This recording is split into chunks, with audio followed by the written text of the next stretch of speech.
आज हम लोग का जो है 15 सूत्रीय मांग पूरा हो गया, जैसा कि आप लेटर में देख सकते हैं। तो पहले बिहार सरकार को, जितने भी बड़े पदाधिकारी हैं, तमाम लोगों को जो है बहुत बहुत धन्यवाद, क्योंकि हम लोग यही मांग कर रहे थे सर कि बिहार की शिक्षा व्यवस्था में सुधार लाया जाए, क्योंकि बिहार में आए दिन जो है पेपर लीक होते रहता है, बहाली दिया जाता है। तो बताइए क्या क्या हुआ है। आज आपको बता दे, पूरी जानकारी दे। ऑल बिहार यूनियन के तरफ से जो चीज़ बताई गई है, बीपीएससी की एकल परीक्षा होगी, निगेटिव मार्किंग पर विचार किया जाएगा। सीबीटी का जो मामला था वो बिल्कुल ख़त्म हो गया है। इसके अलावा एसएससी की लंबित भर्ती परीक्षा आयोजित कर जल्द से जल्द कराई जाएगी और 70वीं सिविल सेवा इंक्वायरी कमेटी की अनुशंसा की गई है, आपको बता दें। और बहुत जल्द तमाम मुद्दों पर जितने भी आयोजित परीक्षा हुई है सब पर इंक्वायरी बैठाई जा रही है। इसके अलावा एसएससी के अलावा बीईटी का आयोजन को लेकर पत्र भेजेगी। लाइफ साइंस की बहाली को लेकर पत्र चला गया है और स्पष्ट है कि पारदर्शिता, जवाबदेही और पेपर लीक, जिस पर तीनों कई लंबित भर्ती है, सब पर सरकार स्टैंड क्लियर कर रही है। TRE-4 के अलावा एसएससी, बीईटी, उम्र संबंधित सीमा के बाद उसकी भी अनुशंसा की गई है। तो हमारे तमाम मुद्दे हैं, सब मुद्दों को लेकर जिस बात की चर्चा है वो कहीं ना कहीं सरकार की तरफ से जो वार्ता हुई है, हमारे आंदोलन की जीत हुई है, छात्रों की बहुत बड़ी जीत है और इसके लिए बिहार सरकार को बहुत बहुत धन्यवाद। 1799 पद की दरोगा की बात है। पीईटी को रोक दिया गया है, जैसा कि सर ने कहा, जो फिजिकल होना हुआ है। और मेंस को लेकर जो एविडेंस दिए गए हैं या दिए जा रहे हैं, आर्थिक अपराध इकाई सभी विषयों पर बेहतर जांच करेगी और पूरी तरीके, अगर आरोप सिद्ध हुआ तो पूरी पारदर्शिता के साथ पेपर को जो है निरस्त किया जाएगा।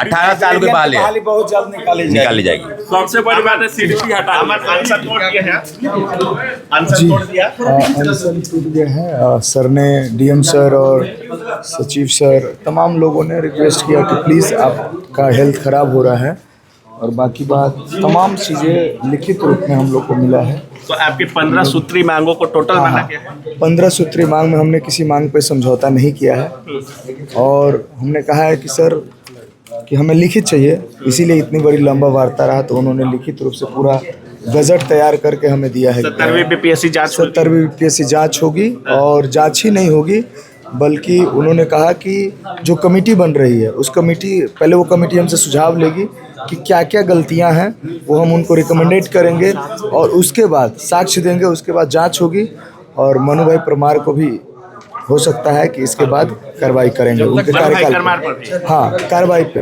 उनके कार्यकाल। बीएसएससी का कैलेंडर जल्द जारी होगा। बिहार दरोगा में ये हुआ कि जो अभी प्रक्रिया चल रहा है उसको स्थगित किया जाएगा। जांच कमेटी की रिपोर्ट आने के बाद उसका अगर निगेटिव आता है तो उसको कैंसिल किया जाएगा, अगर पॉजिटिव आता है कि बेटे दिक्कत नहीं है तो फिर आगे किया जाएगा, लेकिन अभी स्थगित किया जाएगा। जब तक जांच हो रही है बिहार दरोगा की, तब तक जो फिजिकल एफिशिएंसी टेस्ट है वो रोका जा रहा है। बिहार एसएससी का संविदा कर्मी का जो मुद्दा था, वो संविदा कर्मी का मुद्दा को हटाया गया। हमने संविदा कर्मियों के भाइयों के साथ गलत नहीं किया। मैंने कहा कि अगर वेटेज देना है, संविदा कर्मी हटाया गया, जी बिल्कुल हटाया गया। संविदा कर्मियों को वेटेज देना है तो अलग से दीजिए, लेकिन इसमें नहीं। बिहार के तमाम भर्ती प्रक्रियाओं में अब क्वेश्चन पेपर मिलेगा, क्वेश्चन पेपर मिलेगा, आंसर शीट मिलेगा, जो दरोगा में नहीं मिलता था, बीएसएससी में नहीं मिलता था। आंसर तोड़ दी है। जी बिल्कुल, हमारी जो मांगे थी 15 सूत्री मांगी, उस पर बिल्कुल सकारात्मक पहल हुई है और सभी बातों को माना गया है और ये जो पहल है और जीत है। अनशन कौन तोड़वाया आपका?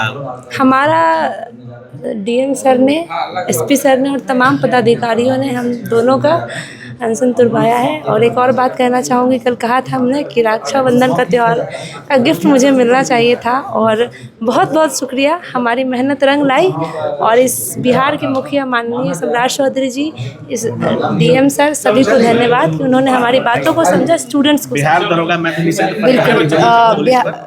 बिल्कुल सबकी जांच होगी। जितना ब्लैक लिस्टेड कंपनी के द्वारा 5 महीने में जितनी भी एग्जाम्स ली गई है उसकी जांच होगी। 1799 भर्ती की सारी प्रक्रिया पीईटी को रोक दिया गया है तत्काल, जब तक जांच पूरी नहीं हो जाती है। ट्रांसपेरेंसी भी लाया जाएगा। सीडीपी लागू नहीं होगा, मैंने पहले भी कहा था। 1 कैंडिडेट 1 रिजल्ट लागू होगा और एकल परीक्षा होगी, एकल परीक्षा पूरी मांगी गई। बिल्कुल। बीएसएससी, दरोगा, सिपाही, 17वीं बीपीएससी सबका मुद्दा है हम लोग को माना गया।